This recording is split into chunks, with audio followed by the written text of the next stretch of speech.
1, 2, 1, 2, 3. Hi y'all, it's Anna Bradshaw here with my video challenge entry for Nicole Jones 911 YouTube. She has this amazing contest going right now and I love all of her videos, so of course I have to enter. And unfortunately, I just realized that the entry is due tomorrow, so I'm going to try to make my layout in a somewhat speedy fashion so that I can get it in the contest. And so that's why I'm filming in what is normally not that great of light, with all the shadows and everything from the window, and all of my stuff around my desk falling onto my little video area here.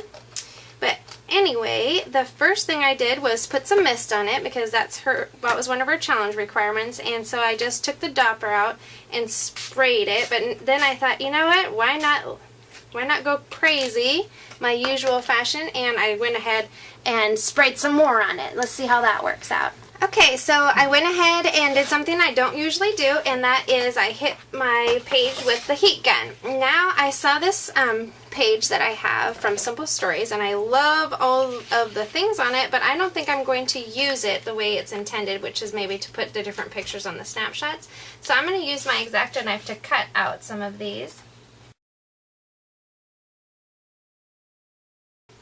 And I don't care if it doesn't cut out perfectly, because I can always trim it with my scissors after I've cut it out with the X-Acto knife. Or I may decide that I like the, haphazard cutting look and just keep it like that.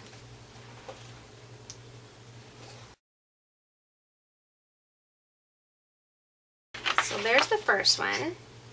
And it says, "Here comes the sun," and I'm going to be doing a picture of my daughter Sunday, who's in here crafting with me today.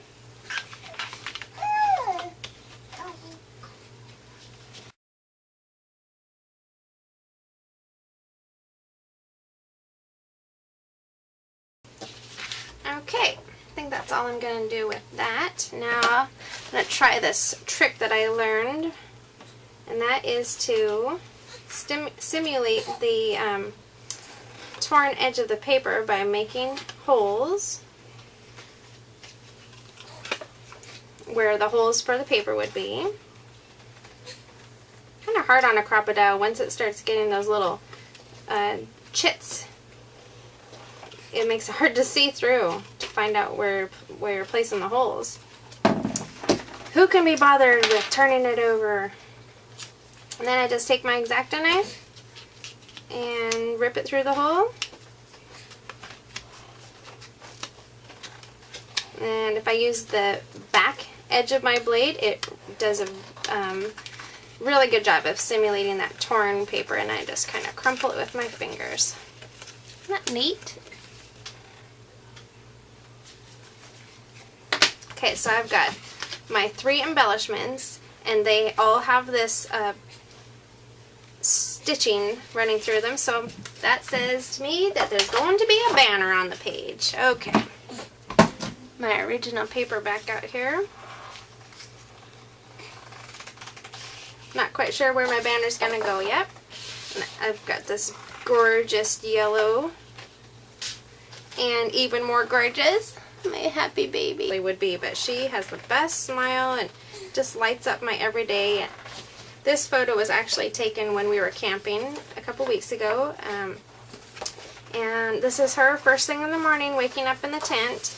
And I want to include some black on the page, even though it doesn't really go kind of with the colors, but the previous pages leading up to this have a lot of black on there, so that's why I'm thinking to include that. So I'm going to fill in this black with some kind of chalkboard looking effects. And on the page previous to this in the album, or after, I'm not sure how it's going to go together, I had these flowers stamped on here. So I'll repeat that pattern. And just kind of put the flower on here haphazardly. And this white pigment ink is really sticky, so I'm going to have to remember to wash off my craft mat as soon as I'm done or else I'll get white all over everything. That's happened to me a number of times. So what I'm going to do is stamp in white, and then I'm going to put some clear detail embossing powder over it. I see some stamping got over here that's not meant for it to be like that, so I'm just going to stamp right on top of it, and you can't even tell that it was a boo-boo. Okay, so let me get my embossing powder out. Put it in my tray. And I'm pretty generous with this stuff because I know it's all going in the tray, and I can just pour it right back in the bottle. And even if I didn't pour it back, you know what, this stuff lasts forever, so who cares if some doesn't go back in. I mean, you wouldn't want to not have an excuse to get any more.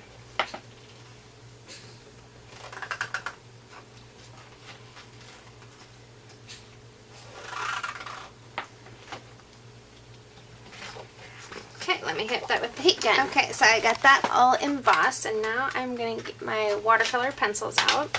I'm going to use the same colors that I had used on that previous page, and I found that the watercolor pencil on the black cardstock, it really looks like chalk.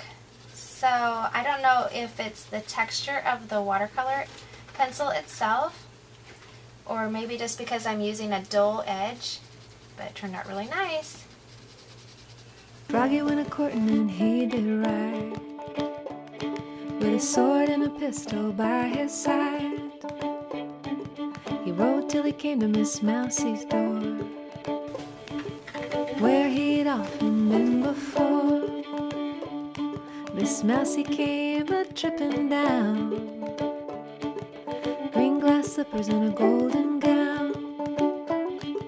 He took Miss Mouse upon his knee, and he said, Miss Mouse, will you marry me? Okay, so I'm just adding some green to the leaves here, and this is such an easy way to recreate that chalkboard. Look, just stamp with white, emboss with either clear or more white, and then go over it with a colored pencil. And then the finishing touch, and this is kind of messy, but I just take the same stamp that I haven't cleaned off, smear it on my finger, and then I'm going to kind of rub it around some of the places that have the images on there, and that is what's going to create that chalkboard look. You know, chalkboard never really gets completely erased. And I'm going to mostly concentrate on the corners because this is kind of a background, you know, matting frame type piece here. And I'm loving the way this is looking already. It's fun to get your fingers kind of dirty when you're crafting. I mean, how else would you know that you did it? Well, besides the finished product, of course.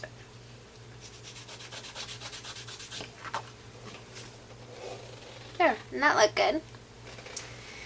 Okay, so I'll put my little baby down here. And I'm not going to glue her down yet though, because I'm trying to decide if I want to have a mat back there or not. Okay, so let's go back to what I've got here. That white ink out of the way so it doesn't disturb anything else. Ooh boy, that sunshine is really bright, isn't it? Okay, then I have this ribbon here. It has things on it like, say, love, so sweet, me and you, today, in my dreams. So, pretty cute. And this one says always together. I'm going to clip that off because that sounds like something that would be better for like a love card. So I'm just kind of trying to figure out what my composition is going to be, and I think we're going to rest this block right on top of the ribbon. I'm going to go ahead and stick that down with some glue, and I like to use the Tombow adhesive, and that way it can start drying.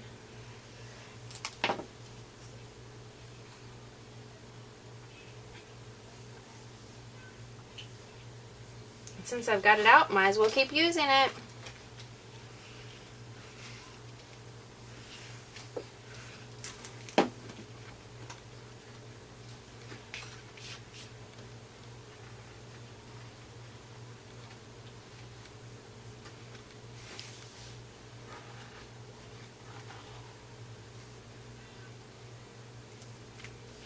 Usually I would cut out the back part of this yellow piece, but I'm in a hurry, so I forgot.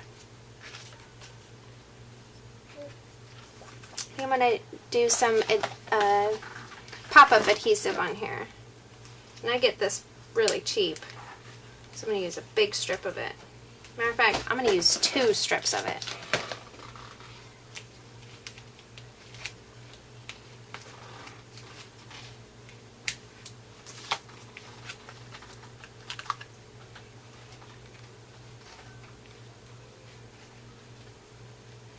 And I can see a little bit more chalk is needed in here.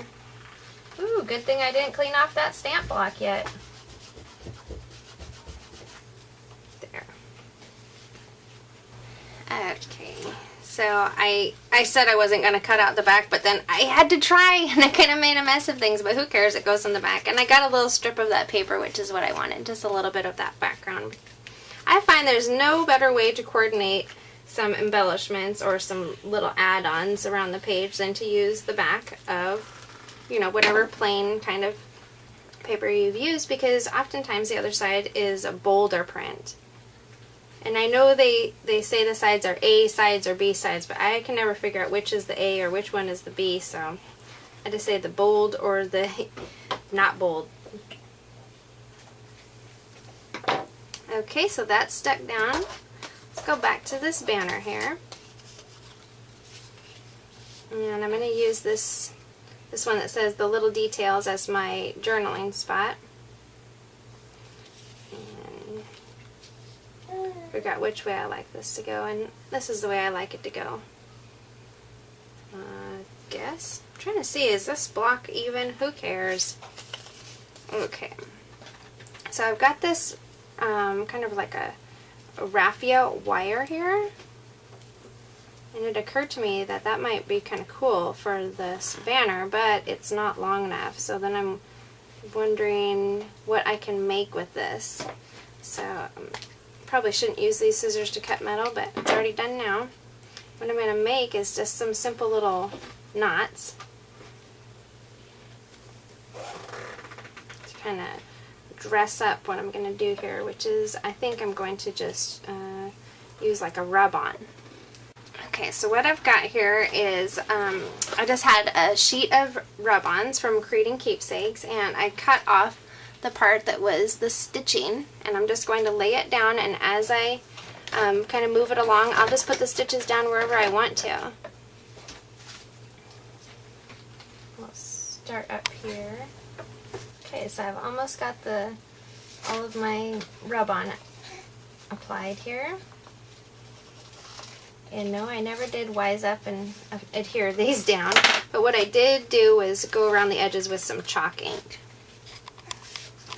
Okay, well, I apologize for the quality of light again, because as the sun moves it's kind of getting shadowy in here, but I'm just putting some pop dots on the back of these. I'm going to finally stick them down, and so I just line them up with this faux stitching that I've created on there. And the other thing I did was I went around the edge of my die cuts here with my black pen. Also did that around the edge of the yellow paper. I don't know if you can see that, but I had forgot to do that before I stuck it down. And when I put the black ink on the edges of these, I thought, you know, they kind of stood out more. I needed more contrast.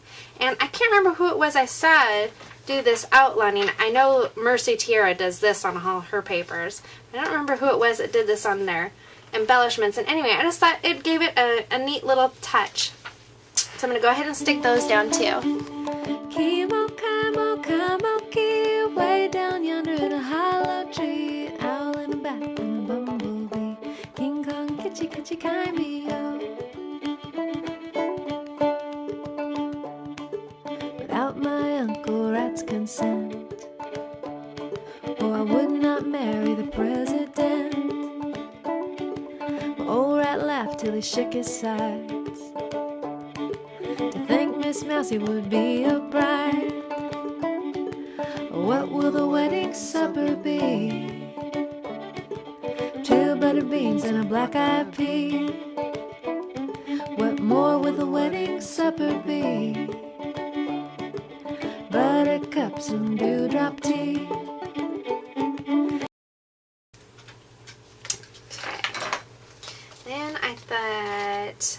some enamel dots out. I only have a few left, so I may have to intersperse with some blings.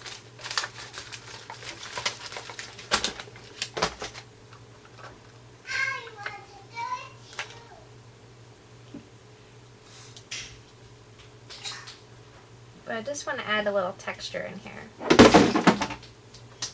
Okay, so I got a lot of things done on the page while you weren't looking, and then I realized that part of the contest rules say to use a mask. So I've covered up all of my space, and I'm just going to use this mask here. I'll show you. I'm going to move my layers, what I used, besides my red mist there, and my scrap papers. This is just the leftover bracket for something, and it looks like some of the mist did go out of the edge there. So I'm going to recreate that same thing kind of over on this side. Shoot! Too bad I didn't do a better job masking that off, huh? Okay, let me see what I can do here. Okay, so what I decided to do is I just put a little of the ink in the cap, and I'm going to use where I cut out these hexagon shapes and put them down in the corner. I'm going to use the mask that's left over from the image being cut out, the negative space here, to create some hexagon shapes over here. Let's see. Well, it turned out like it's something anyway. In other words, not that great. If I could take it off and do it over again, I would. But the time for that is come and gone. So I'll put one over on this side too.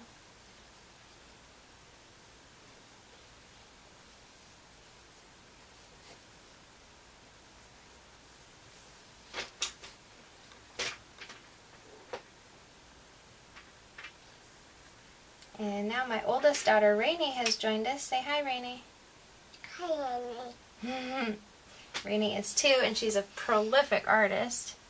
You can see a lot of her work showing up on my Instagram account under Anna Bradshaw. I'm just going to try to make these more hexagon shapes. Yeah, that didn't really work either, but...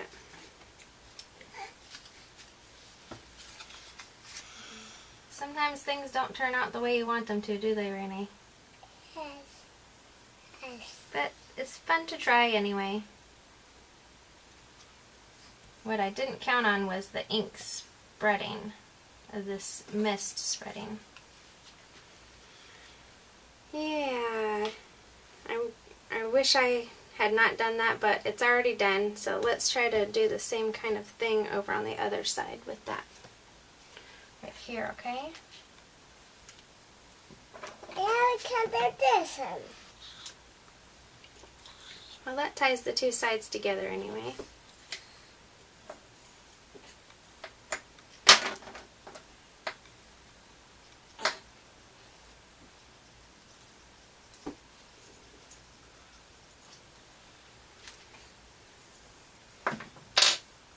And I'll put a couple hexagon shapes over here and see how that goes. Alright, well that was a good lesson in maybe how not to mask. So what I ended up doing was I put a little piece of scratch paper over here, and then I colored a craft border and rubbed some ink over it to go here. And I think it's okay. You know, like I say, once it's done, what can you do? I wasn't going to tear everything back up. And so then I added some more hexagon shapes in there too. Yes, I did have to peel up my letters. And so some of the things that I was trying to include on here with the mask were that the title had to have at least 3 alphas. So I did get that on here. And the title is Go Back to Bed, I Wouldn't Dream of It. And my journaling reads, it seems like when one wakes up in a tent, the impulse is to go back to sleep. But that's not really possible with 2 little ones in bed. Nor would I have wanted to miss this gorgeous girl and her. I'm so happy to see you smile. And I got some little thread down here in the corner. And I think the strings turned out pretty good too. I like the way it looks like each little banner there is tied to the string, the faux string that I laid down there. So I hope you enjoyed my layout and wish me luck. I really want to win. But if I don't, I'm still a winner because Rainey and I got to do some crafting, Sunday and I got to do some crafting, and another one is in the books. Get her done, right, Nicole? Have a great day.